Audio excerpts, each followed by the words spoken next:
环球大战线深入世界最前线，全球各地的观众朋友，大家好，我是叶思敏。今天节目大主题：伊朗反攻打穿美军防线，这当中包括了第5舰队遭轰8架 MQ-9死神无人机坠毁，另外是伊朗祭出的最强飞弹。射程涵盖了整个中东地区，川普这个时候急喊停了，美军是真的撑不住了吗？今天就这些议题会来特别做关注。首先欢迎在场来宾陈立伟、孙大千委员，大家好；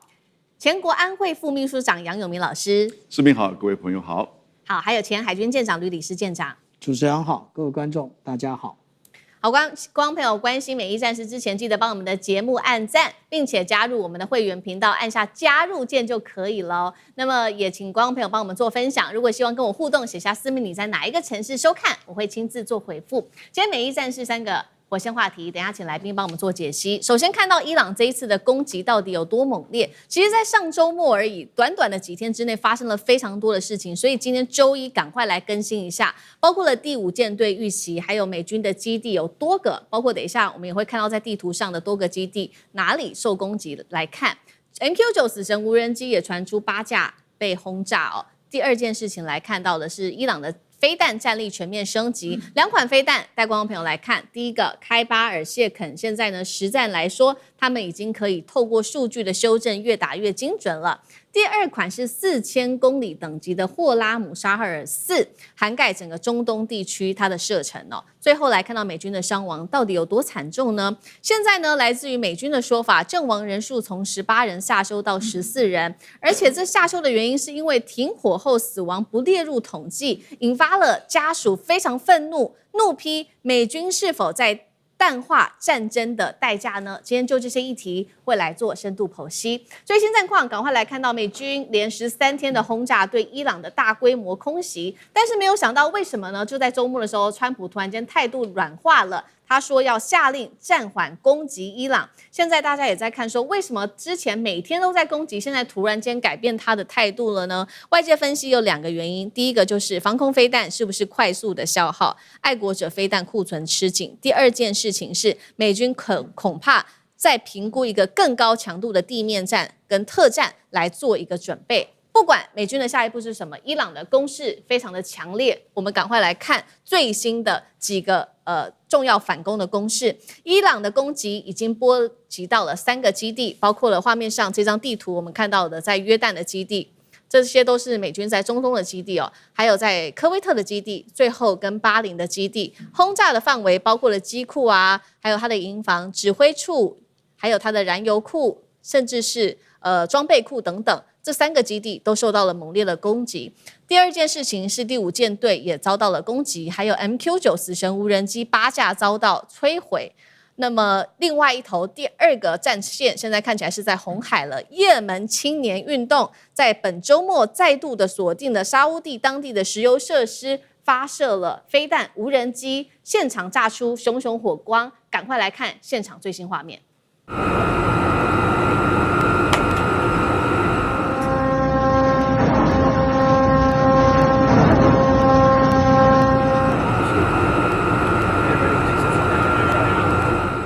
好，所以现在等于说，除了伊朗发动攻势之外，还有也门青年组织也发动了各种的攻势。再来，我们看到伊朗寄出的最强飞弹2款，第一款是开巴尔谢肯中程弹道飞弹，射程1000多公里，最大特色是它的高度机动化的一个部署方式，可以降低美军提前被摧毁他们飞弹的一个风险。第2款飞弹来带观众朋友看到的是霍拉姆沙赫尔4，这一款飞弹不一样的地方是它的射程了，高达了4000多公里，涵盖整个中东地区，甚至可以到南亚、印度洋区域去了。而且这一次呢，伊朗的飞弹攻击越来越精准了。他们说呢，无论他们可以透过大量的战场数据做学习，来调整飞弹飞出去的路线，屠防的方式也因此提升，还有命中的精准度。伊朗甚至喊说，他们部分的飞弹精准度已经高达了100%。再来就是我们看到美军他们现在的拦截飞弹的成本高达了数百万，让他们备受压力哦。航空这个防空的资源非常的昂贵，让他们快要撑不住了。而且呢，现在时隔30年了，美军再度的考虑要来生产爱国者2型飞弹，原因是他们认为已经不够了，要来快速补充一下目前的库存。节目一开始先请教孙委员了，怎么看伊朗这一系列这么多的一个攻势？第5舰队巴林、约旦、科威特，还有 MQ9死神无人机被轰，红海又有另外一场攻势再起，中东基地已经从前进堡垒变成飞弹的靶场吗？委员怎么看这一波攻势？对，如果我们要问说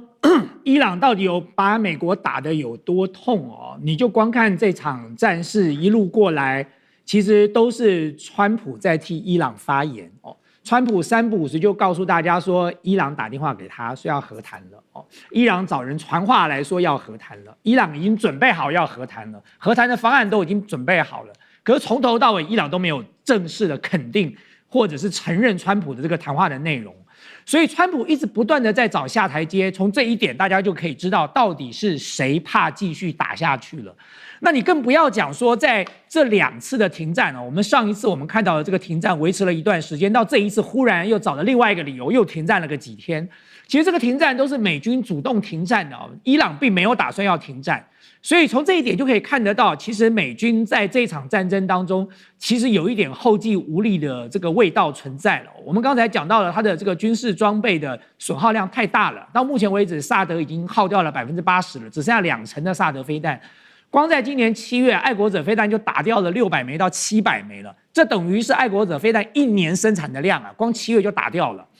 那么，所以现在美军已经陷入到了另外一个进退两难的困境哦。但是你回头来看，其实伊朗在这场战争，他准备了20年到30年的这场战争，他从头到尾他有他的节奏跟剧本的，他没有乱打的。他从一开始他就抱定说我要毕其功于一役。我准备了30年，这30年的这个准备，我一场战争我就要把所有的问题解决掉哦。所以你会发现，从一开始，伊朗就端出了所谓的去中心化指挥系统。我一直认为这是一个很聪明的部署哦，因为他早就已经预期到他的将领可能会被暗杀、会被斩首，所以他一开始就做了这样的布局，代表说他这个战争从头开始，他就是有计划的来做推进。然后第二个，你发现说他用了很多廉价的哦。这个所谓的无人机，或者是相对比较低阶的这个导弹，在第一阶段的战争当中，耗尽了美国的这个防空飞弹的系统，包含美国盟国的防空飞弹系统，然后用这个无人机入侵去这个破坏了美国在整个这个波斯湾中东地区的这个雷达的防御系统哦。所以接下来呢，他就可以好整以暇的拿出工具箱，精准的精良的武器，一个一个的来对美国造成重大的这个杀伤跟这个损害哦。那么而且更重要的一点是，当他在做这件事情的时候，他做了第3个布局哦。我一直讲这是主场跟客场的问题，美军在这里是客场，对伊朗来说它是主场哦。客场最大的问题是什么？在客场做发动战争，关键的问题在于兵力投射的问题。美军以前在中东的兵力投射是靠它的军事基地啊，靠它在波斯湾的这个一系列的军事基地，不管是空军、陆军、陆战队，这个包含这个第5舰队的这个补给，通通都是在中东地区的军事基地。可是现在伊朗，大家不知道有没有注意到，其实在这场战争在这个停战前跟后来的这个停战后的陆续的冲突，伊朗已经有计划的把美军在整个中东地区的军事基地一次又一次的清洗啊，就是他不是只打一次啊，他3不5时就在打了。所以我常常看到说，这个美军大概也不用修他的军事基地，你今天修好了，明天又被炸了哦。那么在这个情况之下，美军马上就面临到兵力投射的问题了。伊朗现在不只是打波斯湾的这个军事基地啊，他连约旦这么远都打了。所以他主要展现的一个态势是说，你任何一个国家，你只要你敢让美国的这个空军或者是陆军进行部署投射，我就摧毁你。他这样的做法是为了什么？为了下半场做准备了。下半场如果美国的这个兵力投射发生了问题，那请问接下来他要怎么打？那更重要的是，你看最近他攻击的几个点，巴林的这个第5舰队海军这个基地，为什么？因为你现在美国的兵力投射，我说过，除了陆上的这个相关的基地之外，你就剩下航空母舰战斗群了。如果今天连第5舰队的这个补给休整的基地都被打烂了，那你第5舰队到底要到哪里去进行后勤的补给啊？然后接下来你看到他在打科威特的这个多哈营地，他为什么要打科威特的多哈营地？因为科威特的多哈营地是美国陆军在中东最大的装备储存跟后勤保养的中心哦。更重要的一点是科威特的地理位置，如果美军要针对伊朗发动地面战争，要这个攻击哈尔克岛，那么科威特是最近的位置。所以今天他为什么大家会看到他不断的在攻击科威特美军的这个陆军的基地？其实他就是为了要消耗美军的战力嘛。那更不要讲到说，你看到他最近的这一波一波的攻击，几乎让美国的空军在这个原本的伊朗上空的空军优势都这个失去了。我认为伊朗在做这样的节奏，只有反映了一个重点，就是伊朗没有准备要谈了。伊朗准备要跟美国决一死战，他已经做好了这个准备了，所以他才会一步一步的把美国逼到绝境了。好，现在看起来是伊朗没有要谈，所以他接下来包括攻击的目标也都非常的明显哦。除了委员刚刚帮我们提到的这个各个在中东地区的美军基地打断他们的补给线之外，还锁定了这个美国的各式的高价武器，而使用的飞弹，刚刚我们特别看到了2款，包括了开巴尔谢肯跟霍拉姆沙赫尔4等等。重点是他们不断的修正，他们发射了飞弹之后又不断的修正，看这个当中可以做什么样子的一个改变，让屠防能力跟精准度再次的提高。这是他们的另外一招，让美军拦不住的一个攻势吗？那吕舰长又怎么看？其实啊，刚刚主持人所特别说明的啊，也就是现在伊朗的各种飞弹，它已经没有测试的过程了，它都是以战代测，以战代训。也就是我直接攻击，那看看攻击的状况结果是什么，然后再进行最后的修正。那这个是我们现在看到伊朗的部分了。那这个有关于海巴尔谢肯这枚飞弹呢，它长成这个样子。那它告诉我们，一般的说法啦，是它可以打1450公里。那我们可以从它这边的这个小翅膀啊，这个叫做什么？这叫做双锥体可控制翼。所谓的双锥体可控制翼，也就代表它末端它是可以改变它的方向的。也就是说，你追踪它的前半场，那也就是它的弹道的话，你未必能够预测到说它真正攻击的点在哪里。那这个是我们看到有关于这个以色列，那透过卫星掌握它的一个发射地点，不过它是一个车载的，也就是你掌握的就那一个时间点而已，可能等一会儿就开走了。那另外呢，我们讲到一个霍拉姆沙赫尔的这个飞弹呢，这个飞弹其实更妙，也就是怎么说？因为当初大家他所公开的资料是打2000公里，结果他打到哪里？他要打到哪里了？他要打到迪亚哥加西亚岛了。那迪亚哥加西亚岛到底距离伊朗有多远？距离伊朗3862公里，意思也就是什么？他公布的距离跟他实际可以射到的距离，其实差了将近1倍啊。那也就是我们看到啊，他那个时候对于迪亚哥加西亚岛其实发射了2枚，一枚那我们刚刚讲到了那个以战代测啊，那就不见弹了。那另外一枚呢，其实美国发射了标准3型的飞弹进行拦截。那为什么要拦截？因为快打到迪亚哥加西亚岛了，所以要拦截啊。那这个如果按照美军的说法说，哎呀，那它还很远的话，那我请问你，你为什么要花400万美元的这个标准3型飞弹进行拦截？那是快要打到了才会做这种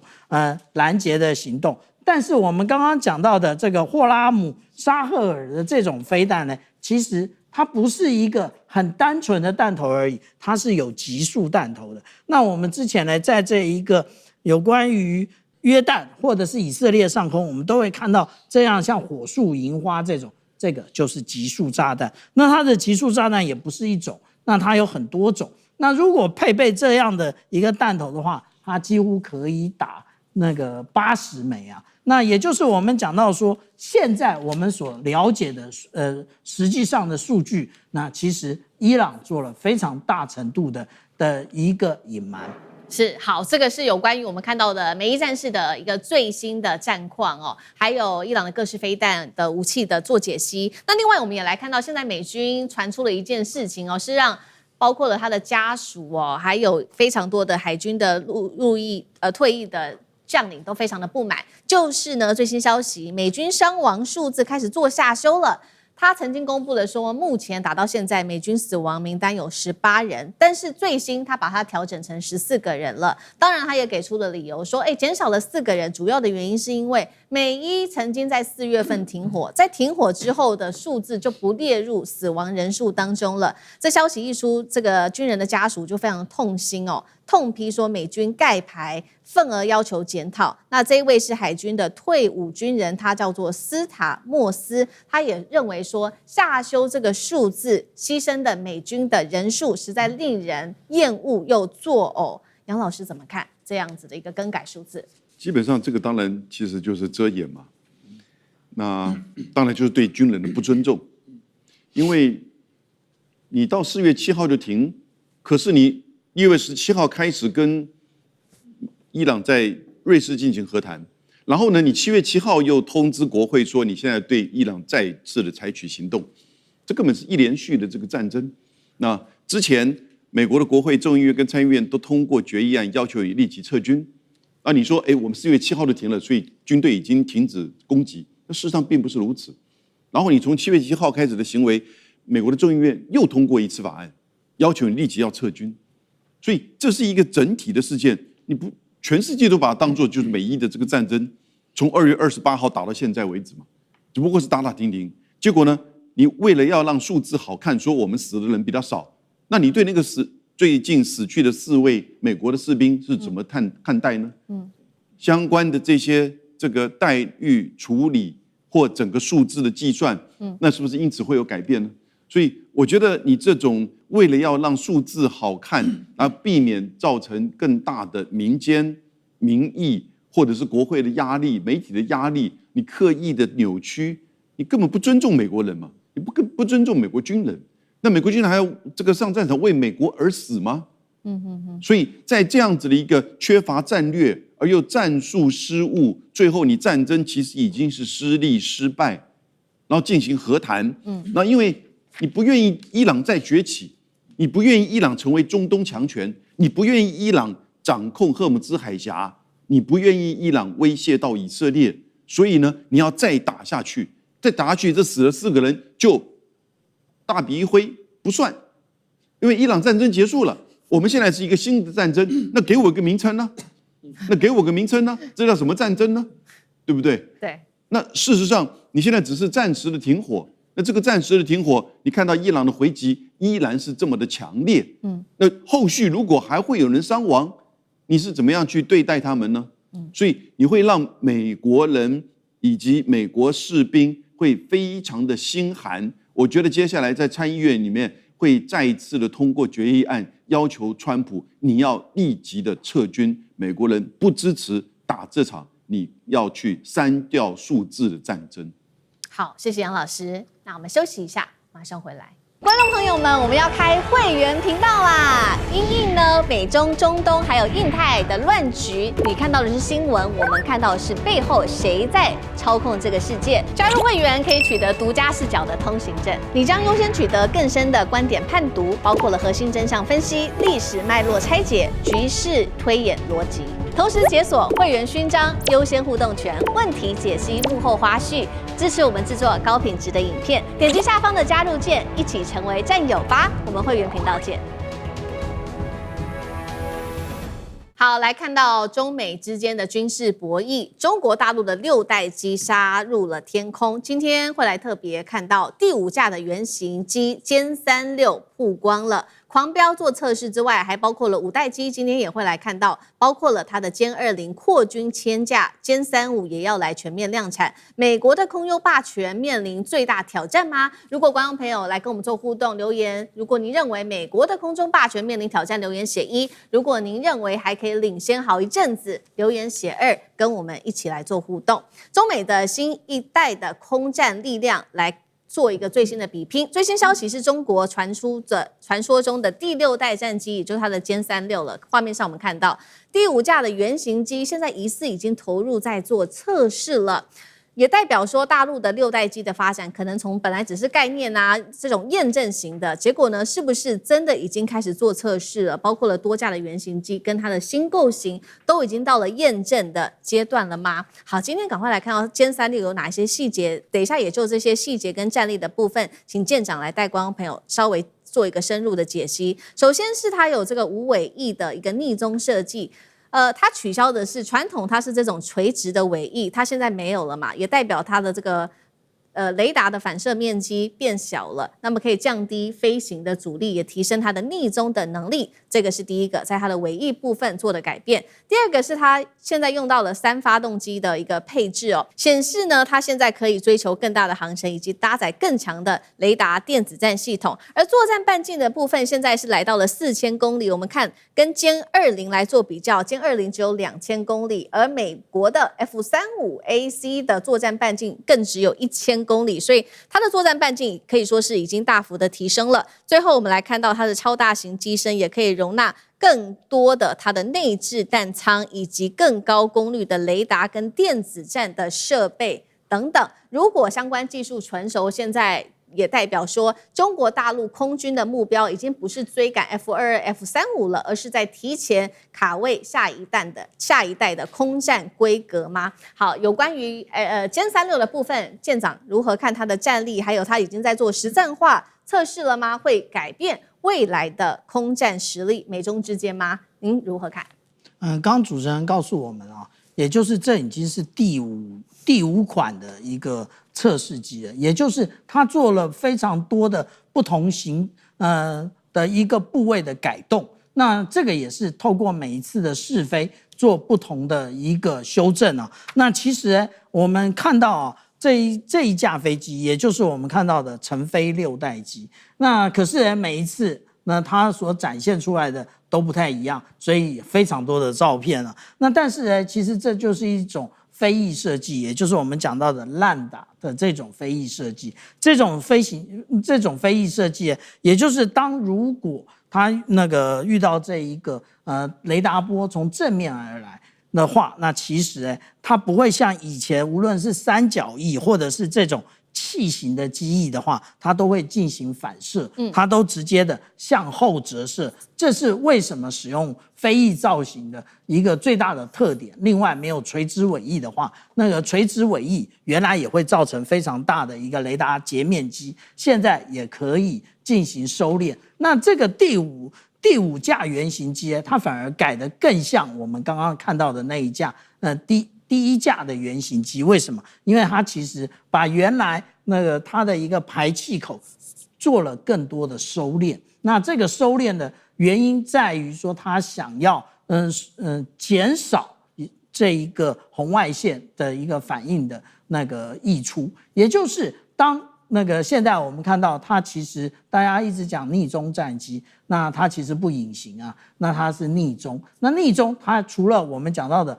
这一个雷达的一个截面积要小的话，那另外一个特点，也就是我们讲到说它的红外线的反应也要小，也就是它慢慢的改回它原来最原始的设计了。那其他有关于这个3个发动机啊，这个弹仓的部分啊，其实我们都只是揣测而已。但是我们实际上可以看到的是什么？我们其实可以看到的，也就是前一段时间这个中国大陆它的一个影片，在这一个庆祝这个运20服役10周年的时候，我们看到什么？他说我们先加6爷，6爷其实他指着也就是轰6的一个轰炸机，他说再加小6，小6是什么？小6其实也就是歼36。大家觉得中国大陆它的一个设计还停留在只是做这一种战机的设计吗？其实不是啊。如果我们透过看这一个南华早报的话，南华早报其实它有关于这第6代战机的部分呢，他说其实他们都已经在准备6代这一个逆中战机如何落舰，他连落舰系统都已经设计好了。为什么我们这么说？因为其实当这个论文出来的时候，它都已经 delay 大概3年了。那我们刚刚看的是南华早报的报道，那当然小舰长有必要要把这个原来的论文挖出来。他说直接基于直接力的飞翼布局，这就是我们刚刚讲的6代机啊。那舰载机精确着舰控制，那这个是在航空学报上面。而且呢，我们看到这一个部分，那如果说我们来看实际的画面，我们来看到他的画的这张图，你觉得他在隐喻哪一架飞机？当然就是歼36，而不是歼50。那它这样的一个设计着舰呢，所以它是不是来搭配004的一个航空母舰的部分？而且这个是我们可以继续观察的。而且我们继续看的话，它模拟到了6级海象，而且它这一个整个着舰的位置在第3号阻拦索的部分，它是以公分作为误差计算的。这个也就是我们常常在讲啊，大家有人说，都是美国做 PPT， 然后中国大陆来实现，但是6代机美国没有 PPT 啊，美国的 PPT 其实也不是完全没有了，它的 PPT 是这一架圣诞树，也就是我们所看到的之前在51区看到的 F-47，但是这是波音1990年代的设计。好，刚刚看到的是歼36它的一些细节哦，但是现在还没有正式的服役前，我们也要来看到说，未来中国大陆的空战，如果说就是它的6代机搭配五代机的话，又会如何来同步推进它的空优的实力？好，所以现在来看到有关于5代机，我们看到2款，第一架是歼20，他说它的数量已经突破了500架的规模，甚至朝2030年1000架目标迈进，所以量产的部分现在看起来是可行的。第二件事情就是歼20它的升级的部分，包括了它的机背结构、气动还有电子系统进一步升级。最重要的是，它现在搭配的是涡扇15发动机，可以提升它的推力跟超音速的巡航能力。第二架飞机，带光朋友来看到的是歼35了，现在说被拍到大量的绿皮机做测试，是不是也进入了量产阶段？那如果我们做一个统整，5代机加6代机，也就是歼20开始，它主要负责高端制空、远程突袭；歼35中程的多用途作战。最后是 CG 下面这一架这个是歼36，会成为下一代的空战平台。5+6会如何缩小跟美军在空优实力上面的差距？那委员怎么看？对，我想大家就可以看得到中国大陆在这个战机发展的这个路径跟步骤就是第5代在服役，第6代已经在试飞，那么第7代可能就在做研究了所以它是有节奏的，不断的在推进它的这个空优的这样的一个这个战力那么目前为止我们所看到的，我们先不要讲第6代，就先讲第5代好了。就我给大家一个数字美国在全球的第5代战机大概就是2款嘛，一款就是 F-22，一款就是 F-35。F-22目前为止它在全球大概有180架那么 F-35它在全球有800架，那么这是它全球的部署我说过，因为美国大家看起来这数量很多，可是大家不要忘了，因为美国管的又宽又广，就差没有管到宇宙去了，所以全世界各地都有美军各式各样的基地那我们就不要看别的地方，就看亚洲就好了。美国的第5代战机在亚洲部署了多少？美军自己可控的FS-22加 F-35，在它亚洲各地的基地，包含日本好几个空军基地，大概加起来整个亚洲地区，它大概有100到130架是美军自己可控的。如果你把这个亚太盟国美国的盟国什么南韩这个各地的这个盟国的 F-35的这个或 F-22都加起来，大概有130到150架，所以现在美军的第5代战机在亚洲地区大概是250架，这是美军在亚洲的部署。那你回过头来看中国大陆的第5代战机，这个刚才小舰长帮大家介绍过了嘛，歼20、歼35，中国大陆大概现在有500甚至美国有一些智库是预估到600架了，它已经有500到600架的歼20了，然后呢再包含这个歼35，现在大概是30到50架，而且如果开始进行全面量产就造军舰都可以像下饺子了，造飞机大概也没有太难那么这个数量会大幅的提升。那现在你看到的6代机的这个研究，我们刚才在讨论的就是我们看到的这个歼36的原型机开始在试飞了，而且试飞了好几款了。可是美国自己的6代机，刚才小舰长提到的这个 F-47，它要取代 F-22。然后这个 FAXX 它要取代这个F-18的大黄蜂，这2款到目前为止它都是预计在2028年才要首飞的。所以你看，我们现在2026年。中国大陆的第6代战机就已经在原型机试飞了，可是到目前为止，美国的这2款要到2028年可能才可以进行稳定的首飞。那回过头来讲我觉得最重要的关键不是数量问题，还是我回到上一题跟大家讲的，这是主客场的问题。就中国大陆没有打算去侵略美国。现在如果这个中美会发生冲突，那一定是在西太平洋，那一定是在中国大陆自己的门口。所以主场是中国大陆，客场是美国。所以美伊战争就是一个最好的案例啊。现在不是说你全球有多少战斗机，你就有压倒性的空军优势，没有的。当你是客场的时候，那就是另外一回事了。所以更不要讲说美军在亚洲只部署了最多就250架了。就如果一旦发生冲突，伊朗怎么对美军在中东的这个军事基地？中国大陆就可以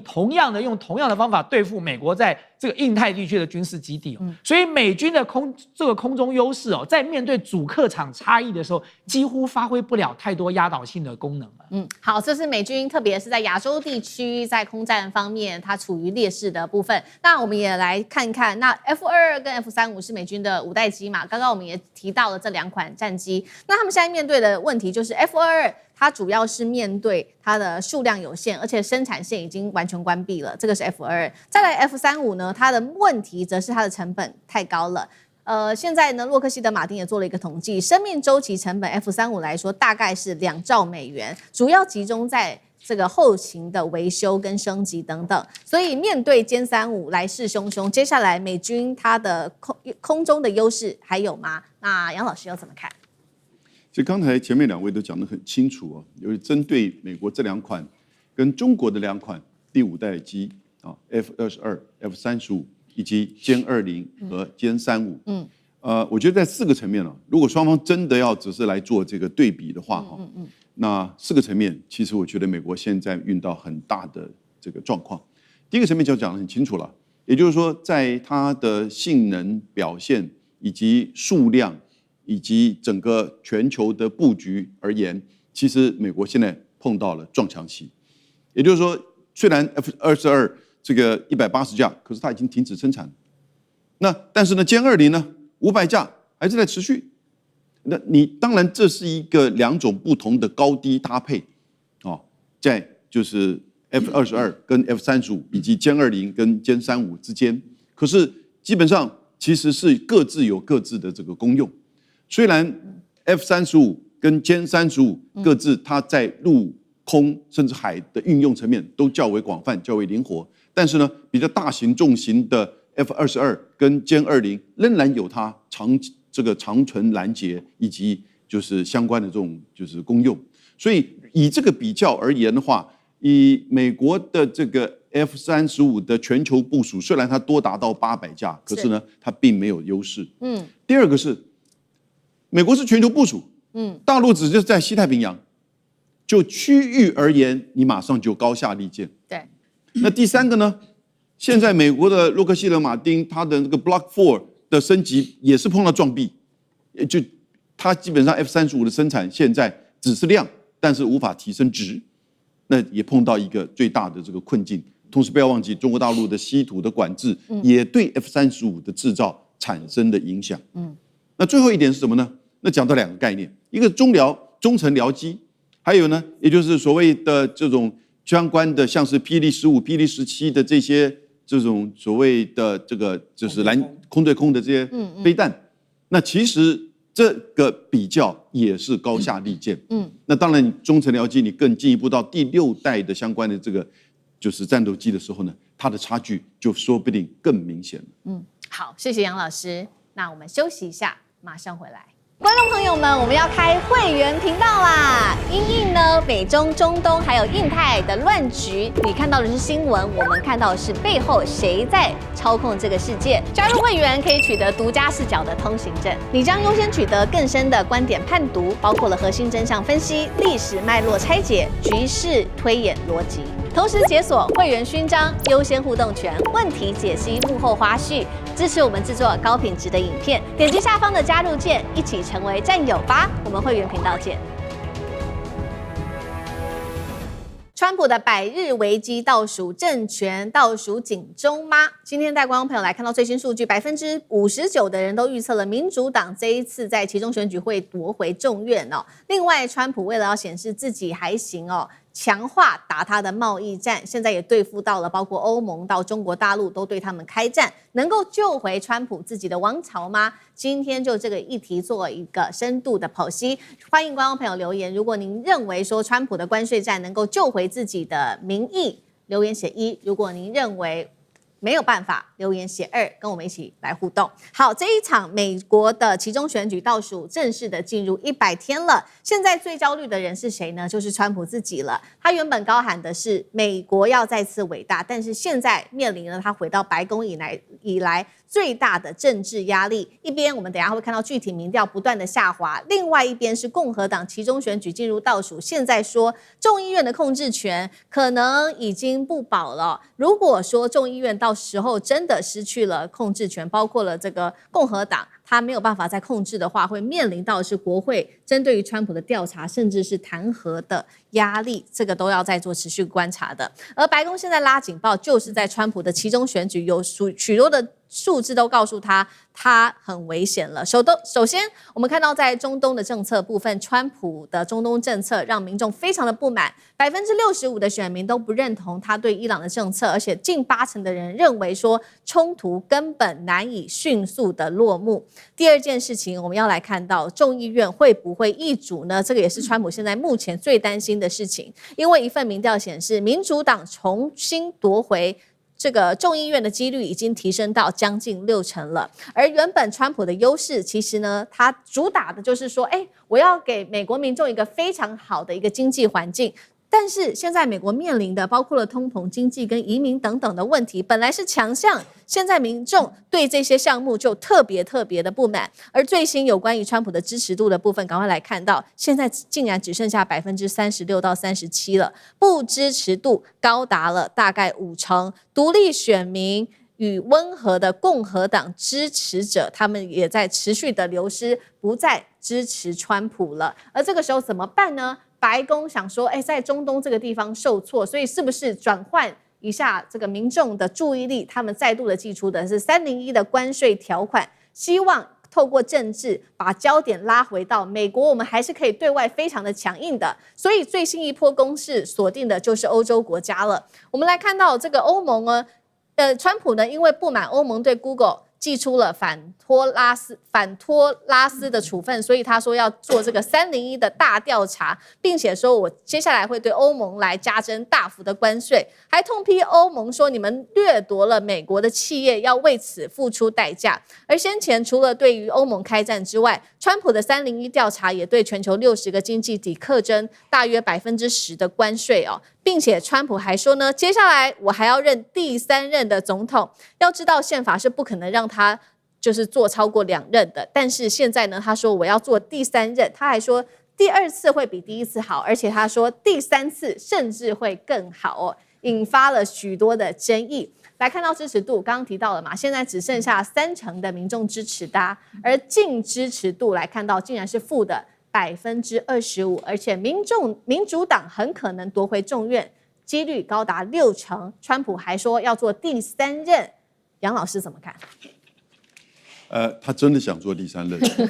甚至第4任啊，因为美国总统的这个历史上有人做到第4任，那就是罗斯福总统。所以在1951年的时候，美国才修改宪法，他的宪法修正案第22条的修正案里面讲得很清楚，任何人不可以超过2次选上总统，2次啊，那意思就是说你最多只能做8年，不管你中间是不是有下来，你是连任也是2次，你中间隔一个，像这一次川普1、川普2也是2次，所以宪法基本上没有这个空间了，应该来说。那他为什么要提第3任甚至第4任呢？我就有3个因素。第一个，他真的想做，他想试试看这个空间。第二个呢，他要激励 MAGA 的这个凝聚力，支持他。当然这也就是为了年底的期中选举的这个选群。那第3个呢，我觉得他其实是为了防范跛脚效应。这个防范跛脚效应很重要哦。因为他大概已经预见到年底的选举其实真的不是伊朗战争，美国选民对伊朗战争其实不是很有感，你知道吗？比较有感的是经济比较有感的是他的一些发言，那以及油价这些问题。那民主党其实是来势汹汹，虽然民主党自己问题也多，可是呢，有一些州其实真的是看到这个过去犹太金主的钱不再像以前这么的有效，有些地方有用，可是他现在大家没有办法100%知道说到底民主党在众议员选举今年是不是能够赢过共和党，但有可能翻盘，所以他就是担心说，一旦翻盘，是不是接下来就变成掰咖了，就变成跛脚总统了？所以这3个因素了，他自己真的想做所以我们不要怀疑他这个真想做的这种态度那第二个是说他要激起这个支持度，以及面临到这个选区的凝聚力。那第3个呢，就是避免他要掰咖。有没有可能真的22条能够去跳过？第22条要修正根本不容易。第一个，参众两院的议员要2/3通过，而且要再送这个就是各州的州议会要2/3以上的通过，或者是所有的超过2/3的州议会共同要求修宪，然后呢4/3以上的州议会通过，那根本就是 Mission Impossible 那还有一招，也就是他做万斯的副总统，要担任副总统，然后副总统就位1天，然后说我身体不行，然后由副总统来继任，那这个也过不了最高法院的那个违宪审查那一关。还有一招，也就是他去这个被提名担任众议院的议长，因为众议院议长不一定要被直接选举出来，可以被提名直接选任命的。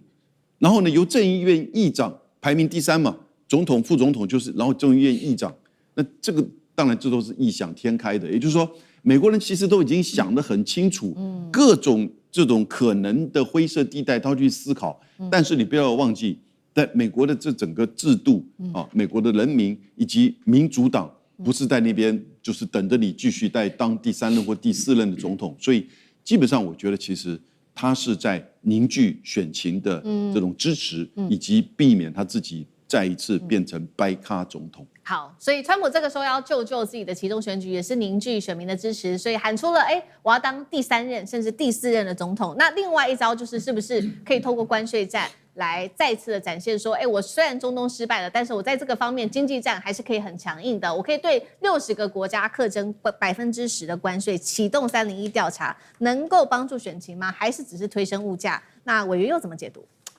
对啊，就是刚才这个永明老师讲的就是说，其实川普在抛出他要做第3任或第4任，其实当然就是为了要拉抬他在 MAGA 的这个凝聚力跟支持度因为他在 MAGA 的这个支持度在过去这段时间已经陷入了一个分崩离析的状态了嘛，连过去最支持他的这个电视节目的名嘴像这个 Tucker Carlson 他都公开讲，他说川普对美国完全不忠。川普为了一个外国势力背叛了美国，这是 Tucker Carlson 讲的，就是过去最支持川普的人都讲这个话。那么当然就不得不让我们对于川普接下来的选情会捏一把冷汗其实就一个中华民族的一份子的角度来看，我当然希望川普可以做第3任、第4任、第5任、第6任，最好一直做到死为止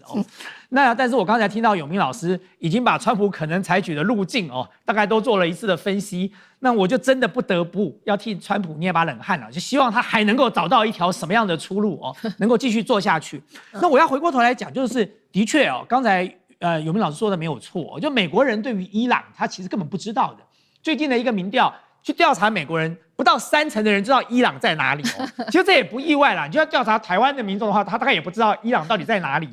所以你说对美国人民来说，他在乎的是什么？在乎他的生活可是关键就问题来了，就是目前为止美国的通膨的压力是越来越大的，当然是因为伊朗的问题，当然就造成了雪上加霜的效果所以现在对川普来讲你说他要来苛征301的关税，真的能够达到效果吗？我给大家一个数据就在今年5月就是今年美国5月的这个贸易逆差到了多少？到了776亿美元，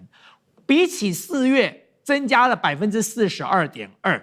如果你拿今年的5月跟去年的5月这5个月来相比，虽然有小幅下降了不到10%，但是这个上升的趋势如果持续的增加，今年的贸易逆差搞不好还会超过去年的。所以从这一点你就会看到说，川普本来想要用苛征关税逼的这个所谓制造业能够返回美国，然后这个掠夺全世界各国的这个资金跟保护费，让他们来投资美国，希望这个解决这个贸易逆差问题。现在看起来这个能够达成的可能性并不高，更不要讲说各位知道美国的国债，我就最近在看它什么时候要突破40兆了。已经快了，现在已经39兆多了哦。就美伊战争再继续打下去的话，很快就突破40兆了。所以大家回过头来看，现在对川普来说最大的隐忧是什么？美国的股市跟能源的价格是他接下来选举最大的隐忧。美国的股市现在面临了 AI 产业开始进行全面盘整，所以大家看到费城半导体指数起起落落，这个起跌涨跌很大哦，那就是因为大家对于前景都很模糊，并不乐观。然后你再加上现在能源价格持续上涨，通货膨胀问题没有解决，美国在这个 Fed 在今年9月恐怕也不敢升息。可是在这个情况之下的话，你通膨问题就会越来越严重哦。尤其美伊战争未解，那么能源危机持续存在。那这些东西都会对川普接下来的期中选举造成很大的影响。我还是那句老话哦，就川普走到了这一步也不容易了，就他自己跟他的团队每天拿石头砸自己的脚。我本来想帮大家罗列一下说他为什么走到这一步，可是我跟他写一写，发现实在是罄竹难书，写不完哦。所以能够有这样的一个活宝来担任美国总统哦，我当然是乐观其成的了。好，所以眼前美国人看到的是包括了经济问题、能源问题，还有中东问题等等。那其实现在整体的民调，这个 MAGA 派其实还算是比较稳固的，但是包括了独立选民，还有这些比较温和的共和党的选票已经在流失了。那接下来川普他会怎么做？这个有办法透过加强什么样子的，比如说关税战等等的方法来继续的凝固他的 MAGA 支持者吗？或者是说炒中国介选等等？那舰长怎么看？其实川普真的想选2028。我们从他日前在白宫记者协会晚宴上面，我们看到他戴着这个帽子，上面写的就是2028。那这个帽子，那也就是他最后还把这个帽子直接丢给记者，意思就是说看看是不是2028。那但是我们这样讲哦，这个现在呢，川普他等于是在热炒这个有关于中国大陆介选的问题啊。那其实大家如果回忆一下，真正介选的当初在讨论的不是中国大陆啊，是俄罗斯啊，真正在介选的是俄罗斯。那但是呢，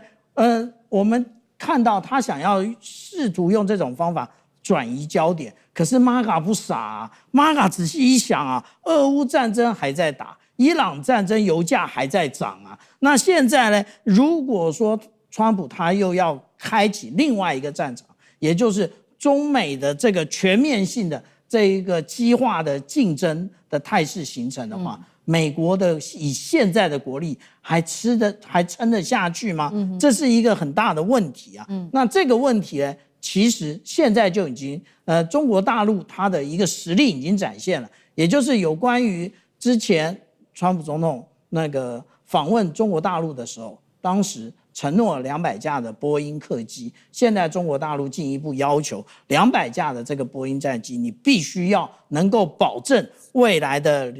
零附件的供应以及售后的这一个维护。为什么？因为中国大陆已经想到了，我现在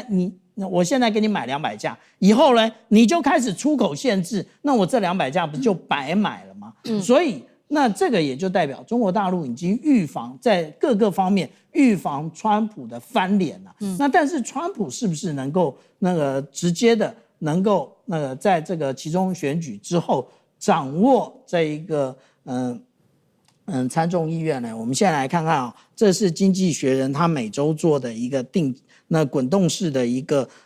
民意调查，我们看到川普又跌了0.4个百分点。那这跌的0.4个百分点，我们看这个就是比较粗的这条线，它就是一路下跌啊，从来就没有再回头过。那比起他的川普第一任还要糟糕。那比起这一个他一天到晚去讥笑的这一个前任总统拜登，其实自己差更多。好，谢谢舰长。那我们休息一下，马上回来。观众朋友们，我们要开会员频道啦！因应呢美中、中东还有印太的乱局，你看到的是新闻，我们看到的是背后谁在操控这个世界。加入会员可以取得独家视角的通行证，你将优先取得更深的观点判读，包括了核心真相分析、历史脉络拆解、局势推演逻辑。同时解锁会员勋章、优先互动权、问题解析、幕后花絮，支持我们制作高品质的影片。点击下方的加入键，一起成为战友吧！我们会员频道见。美伊现在暂时停火，但是幕后的原因曝光了，主要的原因是美军的飞弹见底，所以川普急喊卡。另外还有最新的情报指出呢，威胁国安是说这个飞弹的库存因为告急已经威胁国安了。另一方面，川普现在暂停这一场计划。暂停停火的原因是因为他在密谋要派1000人军来抢9吨的浓缩铀。皋山难道会成为最后美军的坟场吗？今天我们会做深度的剖析。好，美伊暂时停火，我们来看到双方是不是根本如专家说的，更是在准备下一场更大规模的全面战争呢？我们先来把重点看到现在目前最敏感的荷姆兹海峡问题了。好，来看到伊朗的官媒最新说的，一艘没有依照指示航行的油轮在波斯湾出口遭遇了爆炸，疑似是跟水雷的攻击有关系。难道是伊朗部的水雷吗？川普他其实曾经就这个伊朗的在荷姆兹的事件，他有做出警告说，如果你真的敢再攻击荷姆兹的船只的话，我们美军会轰炸你伊朗的电厂等等的设施。但是我们看到这一件事情，这个油轮被炸了，到现在川普安安静静，没有任何的声音。伊斯兰革命卫队也警告了，过去24小时，他们有发现一共是4艘的船试图要经过荷姆兹海峡南侧非法，而且在这边的一个航道做通行，所以遭到伊斯兰革命卫队的海军给鸣枪示警之后，立刻拦下。现在看起来，伊朗还是掌握住整个荷姆兹海峡哦。那么，其实我们看到美伊暂时停火的期间，荷姆兹的掌控权仍然是最大的分歧。目前的最新消息是来自于媒体的报道。伊朗跟阿曼未来会来瓜分这个主控权吗？他们现在呢，双方正在谈的问题呢，是朝一个正面的方向做发展。那在讨论包括了海上的交通，接下来要怎么一起来做管制呢？那商船要怎么走呢？还有这些水权，到时候怎么划分呢？现在根据双方初步谈判的结果，将会分成2套的规则。首先，我们看到在南侧的地方，就是因为它是属于阿曼这边的水域，商船现在说可以自由的通行，但是注意了，在北侧，未来会由伊朗这边来做管制，船舶必须要向伊朗提出申请，取得许可才可以做通行。至于大家关注的有关于通行费的部分，伊朗现在还是保留有关于管理跟审批权，也就是说还没有就通行费多少钱做出一个具体的一个结果跟这个价格的谈判。那么现在荷姆兹的另外一个威胁就是专家说的 Q4 油价恐怕飙破$120大关。我们先来看到有关于伊朗跟阿曼这边的谈判，等于把水道分成2边，可能达成共识吗？不仅是他们双方谈好，川普有办法去做介入吗？那委员又怎么看？对，我觉得现在伊朗反过来在对川普进行极限施压了哦。我记得我们上周在这个节目也有讨论过，说当时沙特去攻击了也门胡塞武装组织的机场跑道。那么当时我就提到说，沙特可能跟美国强烈的怀疑伊朗准备要联合也门胡塞武装组织去封锁曼德海峡了。那前几天大家如果看到媒体报道，就可以看到说，的确证实伊朗已经派了军事顾问，也提供了相对的设备哦。那么也门胡塞武装组织随时要可以启动封锁曼德海峡了。所以现在伊朗在玩的就是极限施压，川普怎么对伊朗，现在伊朗就怎么对川普了。所以一旦这个胡塞武装组织真的去封锁了曼德海峡，它现在已经半封锁了，它是针对沙特的船舰油轮了。那么如果一旦这个态势形成了，那全球的能源价格马上就要飞涨了。现在布兰特原油已经到100以上了，接下来你破120都不是没有可能哦。那就间接会影响到了美国国内，会冲击到川普接下来的状况了。所以其实伊朗也不笨哦，他在这个极限施压的同时，他现在在玩跟川普一样的把戏。我一方面极限施压，我另外一方面呢释出了另外一个讯息，说那要不然这样好了，我们荷姆兹海峡一人一半嘛。这个阿曼一半哦，我一半哦。那阿曼是南端，我是北端哦。那么阿曼的这个要不要收钱，要不要自由航行，你们自己说了算。我想阿曼大概自己也不敢去收钱哦，那么他怕被美国炸。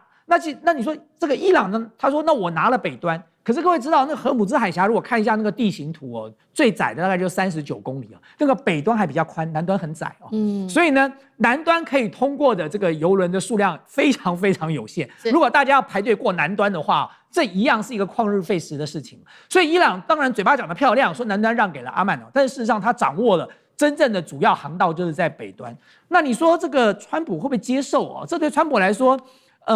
他当然是一个选项哦，但是问题是，他如果真的接受了，美国国内的民众跟媒体也不笨哦，那么大家一定会去追责，就是那到底我们这场战争打到最后赢了哪里呢？就原本该做的都没做到，伊朗政权没有轮替，这个浓缩铀也没有拿回来，然后呢，现在还失去了半个荷姆兹海峡。那这对这个川普来讲，恐怕就是这个碰了一鼻子灰的事情哦。所以你说川普要接受，我看恐怕也不是一件很容易的事情。所以这我可以先初步的判断哦，就是说接下来呢，可能还是在一个就是川普跟伊朗大家各说各话、打打停停的状态。但是就回到我先前讲的，伊朗做了决一死战的准备了。那你接下来就要看看川普在这个极限施压之下，他到底要不要吞下来哦？他要用什么样的方法下这个台？我觉得这恐怕是考验川普最大的一个危机了。如果他不下这个台，他要陪伊朗一起打一场你死我活的战争的话，那我真的就要说，这个川普也不用选第3任了，美国的国力就完了。好，现在看起来这个伊朗哦，就荷姆兹海峡跟红海的议题是不会让步于美国的。那另外一方面，我们也知道美伊现在暂时停火，没有在做打，这就没有再打了，是不是双方也在备战？要准备进行下一波更大攻击的战争呢？但是此刻我们看到美国方面，它也面临到许多的问题。也就是说，为什么今天川普要停战？现在有多方的原因指出来，就是因为他的弹药库是不足的。还有第二个，波斯湾盟友的反弹，还有第三个。情报显示，包括了副总统范斯跟他的参谋首长联席会议主席凯恩，对于战事升级都表示非常的不安。那么，川普针对于弹药问题，他怎么说呢？他说，美国拥有的弹药远多于世界任何国家，也远远超过我们现在所需要。但是另外一方面，白宫提出了警告说，如果这个报道是真的，最新的爱国者跟萨德系统的拦截消耗数据都是真的这么少的话，是会威胁国安的。那目前我们今天也掌握到了最新有关于美军的防空武器的库存，我们看到 CG 确实面临很大的压力，爱国者消耗最高达到了50%，萨德同样50%，另外就是 SM-3这种海基的防空飞弹消耗也有2到3成左右。所以我们看到雷神公司最新说了，拿到30年来第一笔的美军 GEM-T 这一款的生产的订单，用来做的就是爱国者2系列的订单，目前仍然可以生产跟爱国者3一起未来混合做部署。所以停战的原因是因为美军的军武库有很大的一个缺乏吗？杨老师怎么解读？我们看21世纪以来美国在中东的战争啊，尤其是近期俄乌战争到美国伊朗的战争，很深的3个感触。第一个，我觉得战争的伤亡代价太高了，对，就是陷入到战争的社会老百姓真的是一个很大的创伤。第二个，战争的整体的代价也是非常高，因为它会造成地缘政治、国际经济、能源的影响冲击会非常大。那通常不太容易一场战争像过去一样就很快的结束。因此，第3个呢，很悲哀的是，那人类的历史就是一场战争史。发动战争的政客永远不会缺乏动机跟理由，所以你就看到在这一次的美伊战争当中，都打到这种地步了。为什么 PAC-3 我们台湾也有这个 PAC-3呢？还有 PAC-2啊，就是爱国者2型跟3型。因为爱国者3型500万一枚啊，它是这种就是所谓的 hit and kill。可是呢，爱国者2型只要200万一枚啊，而且爱国者2型制造的美国军火商雷神公司，它已经开始一直都有大量的提供给海外的爱国者2型的提供，所以你现在要爱国者2型就重新启动，然后呢补足在伊朗战场上的这些库存的不足，这是美国现在可以做得到的，比较节省300万。对不起，人家伊朗的无人机是多少？是2到5万，那飞弹呢也大概就是几十万，造成现在的冲击。我们刚才的画面都很清楚。所以你现在的在比库存、比消耗是没有用的，而且美国更消耗的是整个全球的能源、经济跟未来美国的霸权啊。好，那另外一方面，我们也要来看到，我们刚刚讲了嘛，美国停战的第2个理由，刚刚杨老师帮我们看到是停战的第1个理由是因为武器不足，第2个理由是他是不是要准备另外一批更大规模的总攻，也就是说他们会派特种部队跟大批的地面部队要深入伊朗的皋山的核设施，这是来自于《纽约时报》的最新爆料，说美军要把浓缩铀给取走，那这是一个很危险的任务。我们看到 CG 包括了他接下来要面临的4大的难处，包括了第一个外围的风控，第2个工程的破障，它必须要清除这些鬼雷爆裂物，才能挖入到入口的深处。再来核材的接管，特战的小组要进入到设施，定位、封装、搬运浓缩铀，最后是陆空的撤离，要打造一条空中走廊。那现在也点名说哪一些部队会派出去呢？他们也提出了一些具体的名单，包括了海豹6队、银色中队、第2季游击兵营等等，还有陆军第21军械连。吕舰长怎么看？我先补充一下有关于为什么美国要回头买 Pack 2的部分啊，也就是爱国者2型的部分。最主要的是爱国者2型比较便宜，而且爱国者2型呢，它的作用跟3型完全不一样。3型也就是我们刚刚讲的印刷商，那个它必须靠这种侧推系统，那它才能够直接的做成平行对撞弹道。可是2型不用，2型用的是杆炸。那杆炸跟这个我们讲到侧推的部分，中间缺的是什么？中间缺的就是稀土，美国没有。那至于说有关于登陆的部分呢，其实之前我们看到英国的《每日电讯报》它就做出这一个图。